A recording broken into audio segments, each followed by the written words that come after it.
Hello. आज हम हिंदी व्याकरण में अविकारी शब्द या अवयव पढ़ेंगे।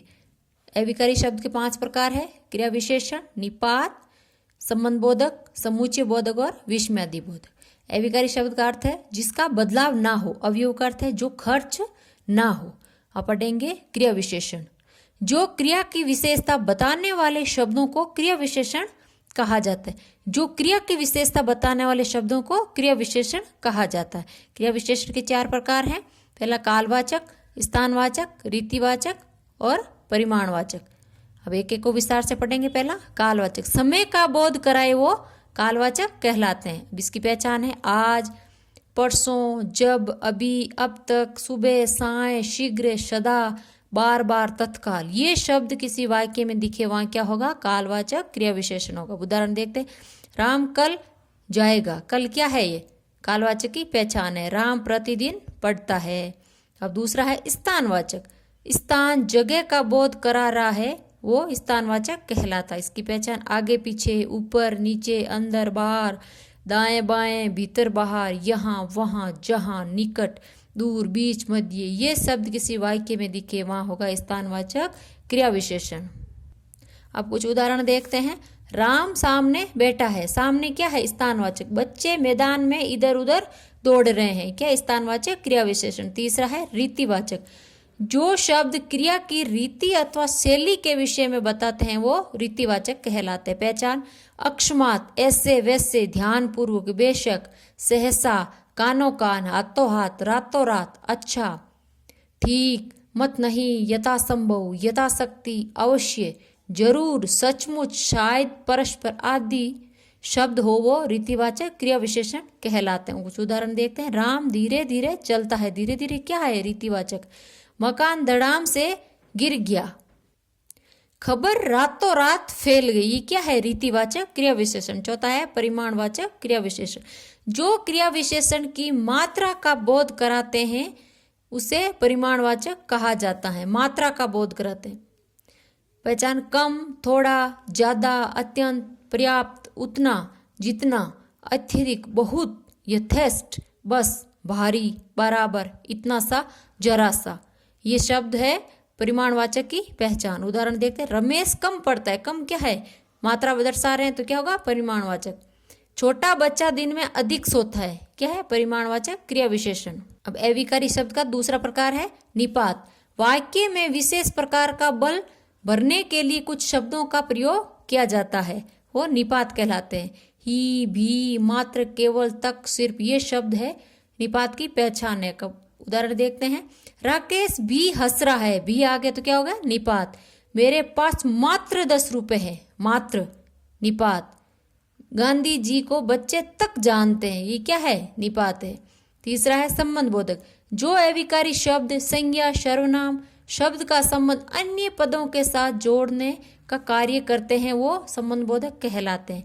अविकारी संज्ञा, संज्ञा क्या है? किसी व्यक्ति वस्तु का नाम। सर्वनाम क्या है? संज्ञा के स्थान पर प्रयुक्त होने वाले शब्दों को सर्वनाम कहा जाता है। संज्ञा व सर्वनाम शब्द का संबंध अन्य शब्दों या पदों के साथ जोड़ने का कार्य करते हैं वो संबंध बोधक कहलाते हैं। पहचान है: के बाद, के नीचे, के ऊपर, के दाएं, के बाएं, की और से पहले। ये इसकी पहचान है। स्थानवाचक क्रिया विशेषण के पूर्व के विभक्ति लगाकर संबंध बोधक बना दिया जाता है। स्थानवाचक क्या था? जगह का नाम था। के पूर्व के विभक्ति लगा के संबंध बोधक बना दिया जाता है। अब उदाहरण देते हैं। वह दीवार के ऊपर बैठा है। ऊपर क्या है? ये जगह। स्थानवाचक है तो के विभक्ति लगाती क्या बन गया? संबंध बोधक। जंगल के पीछे नदी बहती है। के पीछे।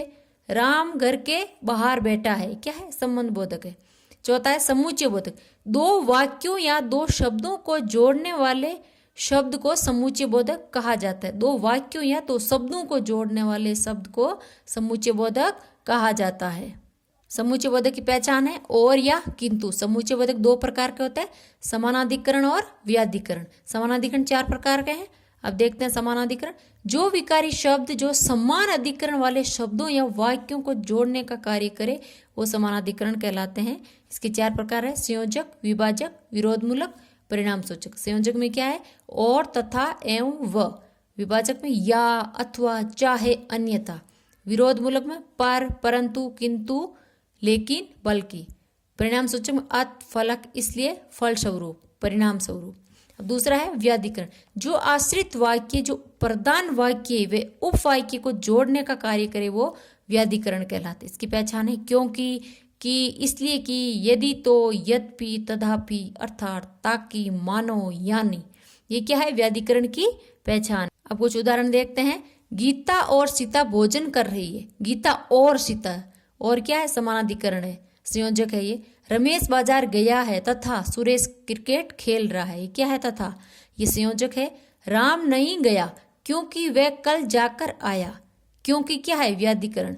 राधिका ने बताया कि उसका जन्मदिन अगस्त महीने में आता है। कि क्या है? व्याधिकरण है। अब पांचवा है विस्मयादि बोधक। विस्मयादि का अर्थ होता है, पहले संधि विच्छेद करेंगे, विस्मय प्लस आदि।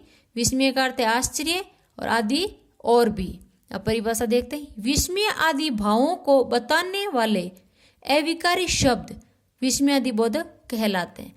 इसकी पहचान विस्मयादि बोधक चिन्ह लगा होगा, और आश्चर्य, हर्ष, संबोधन, शोक, चेतावनी, क्रोध, स्वीकृति, भय, घृणा, ये शब्द किसी भी वाक्य में हो वहां क्या होगा? विस्मयादि बोधक। आश्चर्य में क्या होगा? अरे, अरी, ए।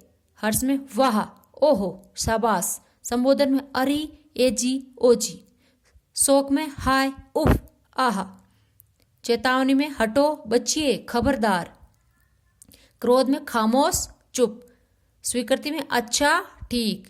और भय में क्या होगा? बाप रे बाप। घृणा में छी छी, दिक। अब कुछ उदाहरण देखते हैं। वाह, विस्मयादि बोधक है। कितना सुंदर फूल है। ये क्या है? हर्ष में आ रहा तो विस्मयादि बोधक है। छी, विस्मयादि बोधक। कितनी गंदगी है। ए, कहां देख रहे हो? ये क्या है? विस्मयादि बोधक